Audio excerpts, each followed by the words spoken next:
It's the DFW Sports Brothers, Fressh and Loco, with the DFW Sports Mix for Friday, February 18th, 2011. Last night was a good night for the Dallas Mavericks. The hometown Dallas Mavericks was on the road playing against the Phoenix Suns, a revamped Phoenix Suns team. It was a pretty competitive game throughout. Mavs winning by 6 points, 112 to 106. He hit that 40, he hit that 40 win mark, plateau right before the All-Star break, Once again, though, for the top teams, I just don't know how much they're really getting into the regular season, the Phoenix is getting back on track, dropped down 500 after last night's loss. But, the Mavs, I'm really anxious to see, what the hometown Mavs gonna do, in the playoffs, I'm anxious to see what the hometown Mavs look like once we get closer to the playoffs as well, because then you'll have a little more time for, Roddy Bobois to get acclimated to the program. He's been out with an injury since, August. That kid right there is a difference maker. He's fast. He's quick.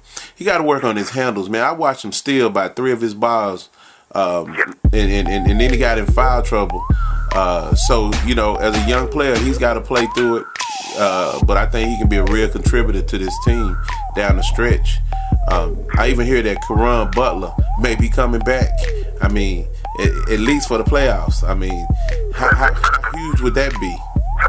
That'll be major, and then when, I think the Mavs only went, to the first round last year before they exited out. With all these players they got now, they're going to have to make a run.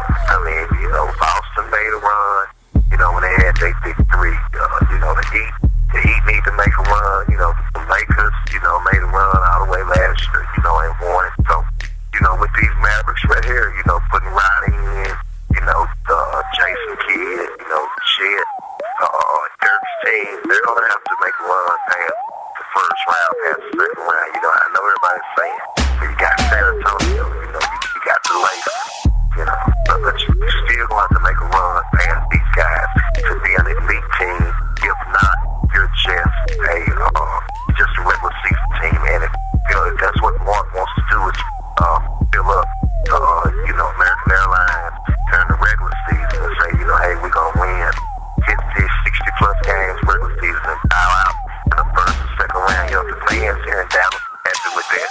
That's fine, but I would demand more, and let's try to get back to this NBA championship, and let's try to win it. Well, how big is the addition of Tyson Chandler to this team right here? Yeah, Tyson's good, but once again, I would have to go, and we talk about this every time, every time that we talk about the Mavericks, but I'm thinking that Mark just doesn't want to step on Dirk's toes by bringing in a major, acquisition. He wants to try to win the NBA championship with Dirk being the trigger man, with Dirk being, the number one man. But I think if you ask Dirk right now, he wouldn't mind bringing in somebody like Carmelo. He wouldn't mind trying to get somebody like Chris Bosh last year. I mean, Tyson Chandler, Sean Marion, maybe bring in Stoudemire, Mark Stoudemire went to the Knicks. Not bringing in a second fiddle guy. You need to bring in a top guy to take this team over the top, because Dirk is not getting any younger. Dirk has played a lot of basketball. What is he now? 13, 14 years vet? Yes, sir. Yes, sir. He's only about 31, I think 31, 32. That's the same thing they're saying about, Kobe. And Kobe's getting a little step slower, because he's only 31, but he's been playing at the NBA level since he was 18 years old. It takes a toll on your body, on your legs, and everything. And Kobe wouldn't be winning, championships without Fisher, without the top guys, around. And I think that's what Mark Cuban is going to have to do.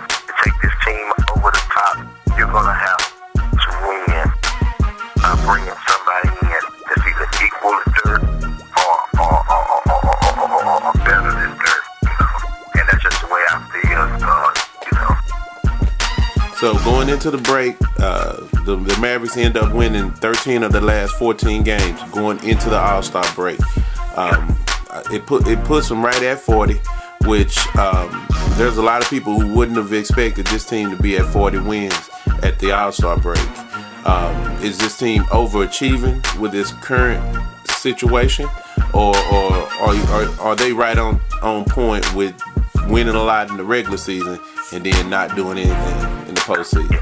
I'm going with the latter there because it's not like Buzz down 35 in San Antonio or out west when it's like, it's NBA championship or Buzz. Same thing, down in Miami.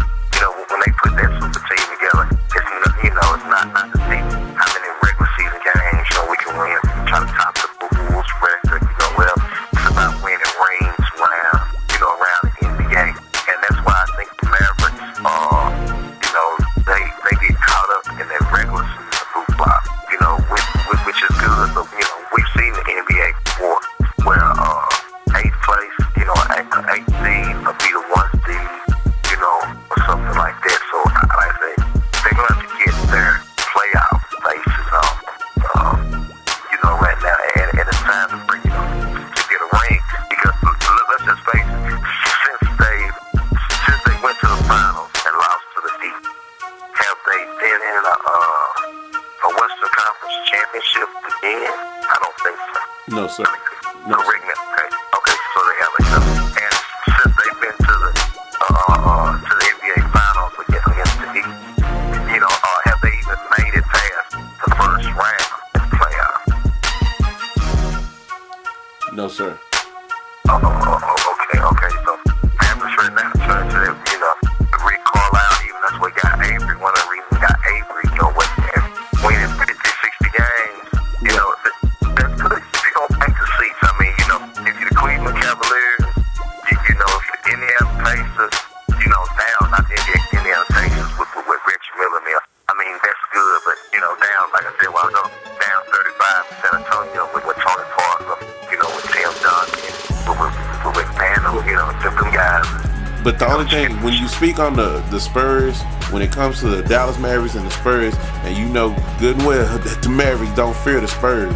The Mavericks have eliminated the Spurs 2 out of the last 3 years, 2 out of the last 3 times they played in the first round. Although last year the Spurs took them out, sent them home with the tail between their legs. But the 2 times previous to that, the Mavericks took them out in the first round, sent them home. Enough said, So the Mavericks definitely aren't afraid of the Spurs. The Spurs are beatable as far as the Mavericks are concerned, especially when you put a quick guard on Tony Parker. I mean, you want to talk to me about Euro defense. I mean, we already know. I mean, hey, I'm a big fan of Dirk, but I say he plays Euro defense, right? That's that matador, ole, like in Spain. You got Tony Parker, who plays that same Euro defense, in which last night Derrick Rose lit him up for 42 points. So what's your opinion? If you feel how you feel about the Mavericks, what do you feel about the Spurs with that defensive deficiency at point guard in Tony Parker? Well, I don't think the Spurs win an NBA championship. My team out the West, not saying my team that I root for or whatever. I still think, the Lakers are, the best team, out West, no matter how they're playing, right now when it comes down to crunch time. But, I don't think the Spurs, but I do think the Spurs have a little bit more savvy, a little bit more scrappy right now.